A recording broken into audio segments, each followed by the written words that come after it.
Hi mga kabikulana.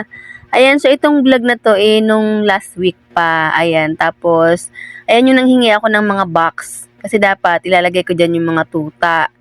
Kaya lang nanghinayang ako dun sa mga box kasi nga ang gaganda pa niya. So ang ginawa ko, actually sa ano ko yan kinuha, sa Mercury, hiningi ko yan dun sa janitor. Tapos ngayon, kinalas-kalas muna namin yan bago inuwi ko. Tapos nung pagdating sa bahay, mayroon naman akong nakitang mga box for tuta. So nanghinayang ako dito dahil nga magaganda pa yung box. So ang ginawa ko, binuo ko siya ulit, inassemble ko. And then yung mga hindi namin ginagamit na mga damit, like yung mga cortina, yung mga old na cortina, mga damit na hindi masyadong ginagamit o yung mga hindi na ginagamit, ayan. So, itinago ko siya. So, inilagay ko siya diyan kasi nga para hindi siya nakakasikip sa mga cabinet kasi sobrang apaw na talaga yung mga cabinet namin. Actually, madami ang cabinet na 'yan. Sa mga kabilang side meron pa, ayan. Tapos kaya lang puno talaga. So, nagbawas ako ng mga damit-damit sa mga cabinet tapos inilagay ko dun sa mga box para siya, para maayos. Kasi talagang hindi na talaga siya carry, umaapaw talaga siya. Tapos, ang gulo-gulo. Nakita nyo naman, ang gulo-gulo talaga ng cabinet namin. Tapos, ang cabinet na yan, luma na pala yan. Parang mga nasa 8 years na yan, yung cabinet na yan. Tapos, hindi pa namin napapalitan. Nawala na nga yung salamin niya. Tapos, nakita nyo naman, di ba? Kulang-kulang na yung ano niya. Kaya lang, wala pa kasi akong pambili, kaya pinagtsatsagaan ko siya. Tapos, syempre dahil kulang pa kami sa cabinet, so wala akong choice, hindi ko siya pwedeng i-dispatcha, charis.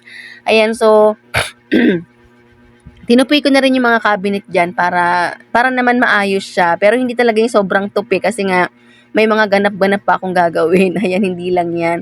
Tapos, ayun nga, nakita ko yung mga damit ko na hindi ko pa nangsuot. Ayan, yung gown na hindi ko pa nagagamit, ayan. Pero tinabi ko na rin siya kasi hindi ko pa naman siya gagamitin at wala pa akong paggagamitan.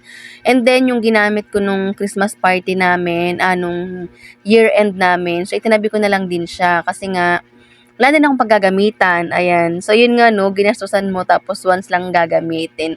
So, nakakapanghinayang. Pero kung, if ever na merong mangailangan, ayan, so willing naman akong ipahiram.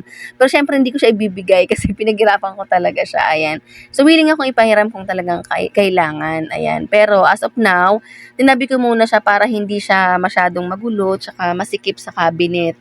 Ayan. Actually, ang dami ko pang gagawin sana, kaya lang sobrang napagod na ako. Tsaka, grabe yung pagbahing-bahing ko dahil nga maalikabok, ayan. Siyempre, yung cabinet kasi namin na yan, almost yung mga damit yan, di talaga namin ginagamit. Kaya, ngayon lang na buksan ulit. Tapos, syempre, konting linis-linis na lang din yung ginawa ko. Tapos, inakyat ko yung mga damit sa taas para maayos nga siya.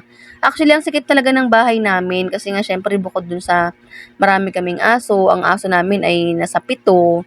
Ayan, tapos, syempre, ilan din kami. Tapos, yun, masikip talaga siya, parang wala siyang ayos. Kasi ang hirap talaga niyang ayusin dahil iba yung disenyo ng bahay na to, parang pinaka-old pa. Alam mo yung parang bodega na hindi mo maintindihan, gano'n. Pero syempre, okay lang din naman kasi at least may natutuluyan, 'di ba?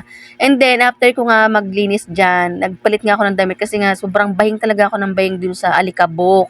Ayan, tapos syempre gano'n pa din, wala pa rin tayong ligo diyan, ayan.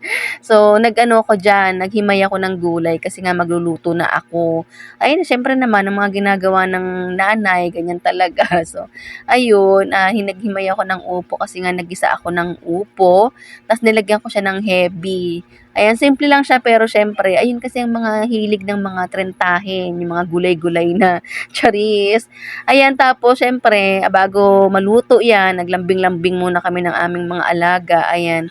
Madami talaga 'yan sila. Kaya lang yung isa nasa labas pa nakakulong, ayun. Tapos yung sobrang sarap ng niluto ko na 'yan. And then kinagabihan naman, ayun, nagsunog ang aking jusawa sa labas.